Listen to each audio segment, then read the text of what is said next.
Bien-aimés frères et sœurs dans le Seigneur, chers amis du bout des ondes, bonjour. C'est votre coach Amoussou Louis. Je suis encore avec vous pour vous donner une parole d'encouragement. Et le thème d'aujourd'hui est le suivant.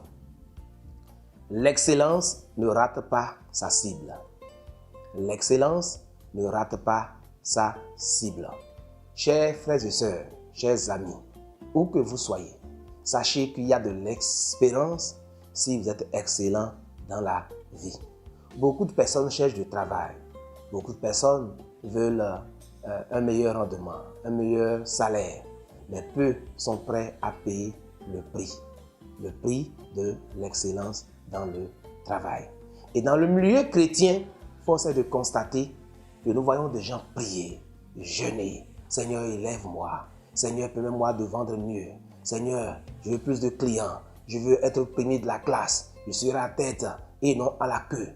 On fait des déclarations sans savoir que derrière chaque chose, Dieu a un principe. Et derrière ce que je veux dire aujourd'hui, si vous voulez accéder à la gloire que votre cœur désire, il vous faut être excellent. Dans le livre de Proverbes chapitre 22, le verset 29, il est dit que celui qui excelle, qui est habile dans le travail qu'il fait, ne travaillera pas pour des gens obscurs, mais rentrera au service des rois. Pour résumer, ça veut dire que quoi? Si vous êtes excellent dans le travail que vous faites, vous n'allez pas être sollicité simplement par des simples gens, mais vous serez sollicité par des grands. Dieu lui-même a toujours été excellent. Et la Bible dit qu'il nous a créés à son image, selon sa ressemblance, afin que nous puissions dominer. Bien-aimés, vous ne pouvez pas dans le monde où nous sommes actuellement accéder à la grandeur, être riche, être fort, si vous n'êtes pas supérieur aux hommes ordinaires. Est-ce que vous voyez? Si nous ne sommes pas mieux que les autres, comment nous allons penser être grands qu'eux? Ce n'est pas possible.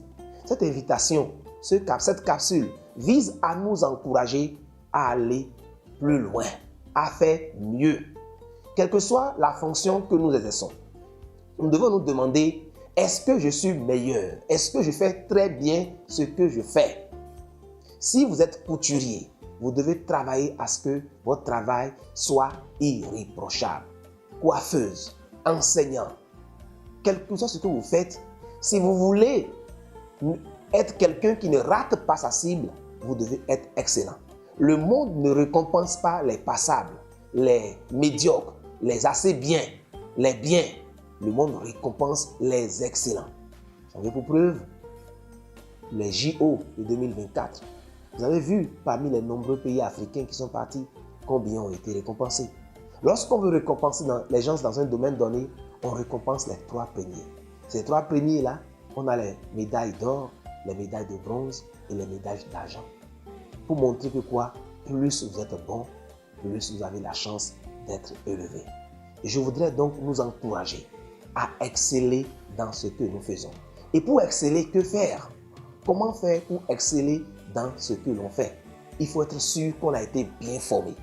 Et lorsqu'on a été bien formé et qu'on commence à exercer, il faut actualiser ses connaissances.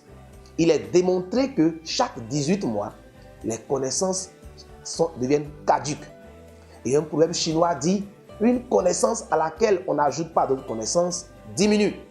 Donc, quel que soit ce que vous faites actuellement, si vous n'êtes pas en train d'apprendre constamment, de vous améliorer, vous allez être caduque. Vous allez être frappé de désuétude. Et si vous êtes désuet, le monde ne va pas vous solliciter. Nous devons être prêts à toujours nous remettre en cause, à toujours apprendre. Et si nous le faisons, nous allons certainement être excellents et nous allons réussir. Bien-aimés, nous connaissons dans la Bible l'histoire de David. La Bible nous apprend que David était un célèbre joueur d'arbre, de l'instrument, d'accord, de musique. Et cet instrument de musique a permis à David d'aller avoir son premier stage dans la royauté, dans les murs du roi Saül.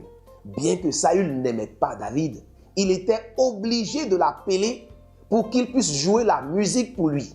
Bien-aimés, sachez simplement que si vous êtes excellent, même vos ennemis vont vous solliciter. Les gens ne viendront pas à vous parce que vous êtes bon, mais ils viendront à vous parce que vous êtes excellent. Aimez l'excellence, travaillez à l'excellence, formez-vous, lisez beaucoup et soyez humbles pour apprendre. Allons ensemble dans l'excellence. Shalom.